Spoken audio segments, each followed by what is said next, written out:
రజనీ రజనీ రజనీ రావే రా శకుంతల, వచ్చి కూర్చో. ఏంటే ఫోన్లో ఏదో కంగారుగా మాట్లాడావు? ఏమైంది? ఇంట్లో ఏమైనా ప్రాబ్లమా? నాకు మా ఆయనకి గొడవ జరిగింది. గొడవ జరగడం ఏంటే?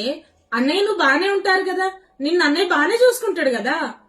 బానే చూసుకుంటారే, కానీ నా ఫోన్ కు వచ్చిన మెసేజ్ చూసి అరిచారు. అది కాస్త చాలా పెద్ద గొడవైంది. మెసేజ్ ఏంటి, గొడవ జరగడం ఏంటి? అసలు ఆ మెసేజ్ ఏంటి చెప్పు.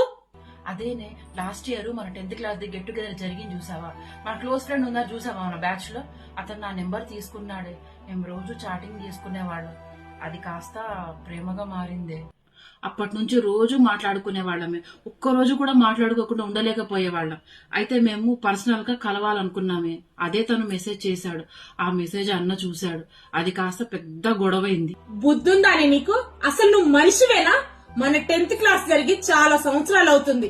ఏదో అందరూ సరదాగా కలుద్దామని గెట్ టుగెదర్ పెట్టుకున్నాం. వాడు నెంబర్ ఇచ్చాడే అనుకో, నువ్వు ఫోన్ చేయాలనుందా? వాడు మెసేజ్ చేయాలనుందా? మెసేజ్ చేసినంత మాత్రాన ప్రేమించుకోవాలని రూల్ ఏమనుందా? ఛీ, వాడికంటే సిగ్గు లేదు. నీకేమైందే? 2 ఆడపిల్లలు, మంచి భర్త, మంచి కుటుంబం, అలాంటిది అన్నయ్యను మోసం చేయాలని ఎలా అనిపించిందో? దిక్కుమాలిందానా, దిక్కుమాలిందానా. సోషల్ మీడియాలో రోజు రోజుకి ఎన్ని జరుగుతున్నాయో చూస్తూనే ఉన్నావుగా. మారడానేగా మీలాంటి వాళ్ళకి ఇదే బుద్ధే. ఎంత మంచి మనసే నీది. ఇలాంటి బుద్ధి నీకెట్లా పుట్టిందే? దిక్కుమాలి ఉంటా. మొగుడు దగ్గర లేనిది వాళ్ళ దగ్గర ఏముంటుందే? తీరా అవసరం తీరాక వదిలేసి వేరే వాళ్ళకి అమ్మేస్తాడు. అప్పుడు దూల తీరిపోద్ది. అయినా నిన్ను కాదు, వాణ్ణి కూడా 4 దులిపితే గాని తెలిసి రాదు. వాడికి ఫోన్ చేస్తా ఇప్పుడు.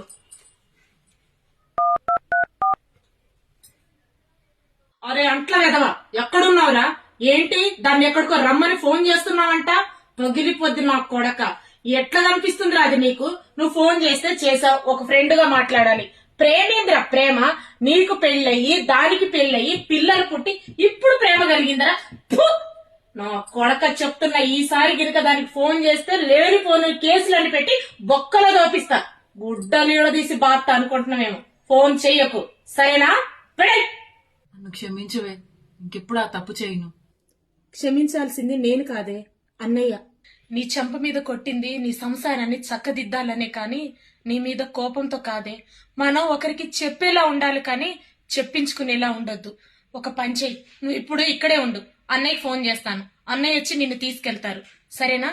అయినా ఈ మధ్యలో కొన్ని రోజులు నీ దగ్గర ఫోన్ ఉండకపోవడమే మంచిది. ఆ ఫోన్ నాకు ఇచ్చేసెళ్ళు.